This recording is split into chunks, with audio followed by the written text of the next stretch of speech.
horrendous result, really. I mean, they obviously talked up losing 1,000 in advance, not thinking for a second that would actually happen. So it was, the absolute upper end of their worst nightmares. I thought it was interesting that Lucy Fraser, that the best line to take that the government could come up with this morning was to blame it on the pandemic and the war in Ukraine. I mean, we've heard that song now so many times over the last few months, and I think people are just sick of hearing it and people don't believe it.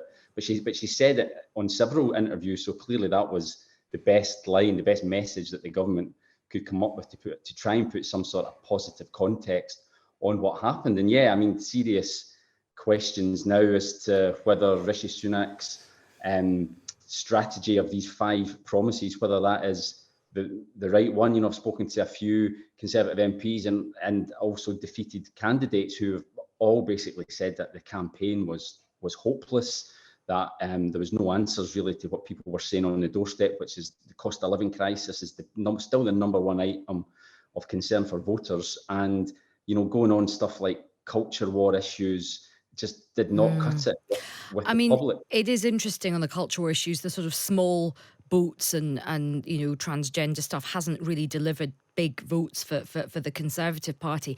But in terms of their overall strategy, I mean, I spoke with Gavin Barwell on Friday as the results were coming in, and he said, look, the 5 priorities that Rishi Sunak has kind of decided on, they're probably the best place for him at the moment, because they weave in some of the big picture sort of sensible economy stuff and a bit of health with some of those culture war stuff that many people on the activists in the Conservative Party, the Lee Anderson, Suella Braverman wing of the party, quite like. So his view was very much Rishi should stick with those. I mean, is the point that it's quite late now to start ripping up your 5 priorities? And would it look panicked if Rishi Sunak did that? Or do you think there is time for him to do a relaunch?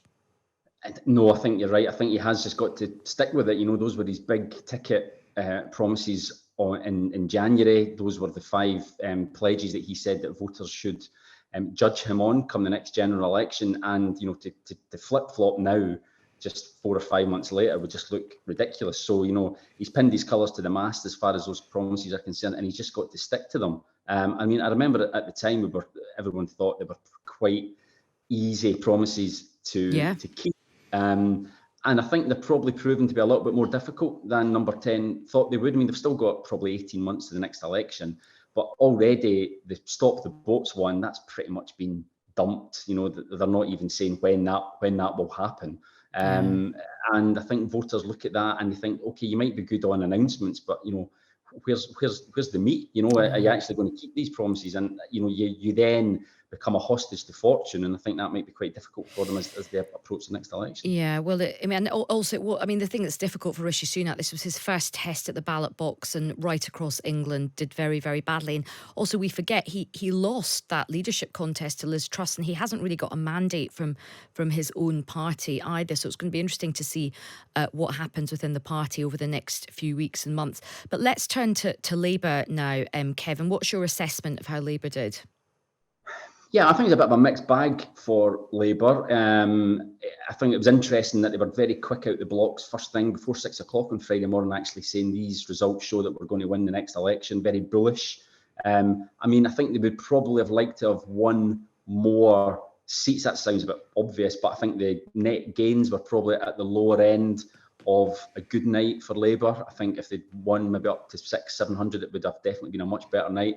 But I think it was good for them that they were making progress in areas where they need to be making progress at the next election, red wall seats, and in the south as well. So there was places like Swindon, there were these seats in Stoke as well, these seats where they really do need to come back if they have to have any hope of winning the next election. So they have definitely made progress in key target areas. But I think the jury is still out on Keir Starmer himself. I think voters at the moment have probably decided or are in that area where they've pretty much made up their minds that they're sick of the Conservatives, but they're just not absolutely 100% convinced that they want to throw their lot in with Labour in the same way that they were with, for instance, Tony Blair in 1997. So yeah, steady progress for Labour. Although, by no means a bad night, but certainly not a brilliant night either.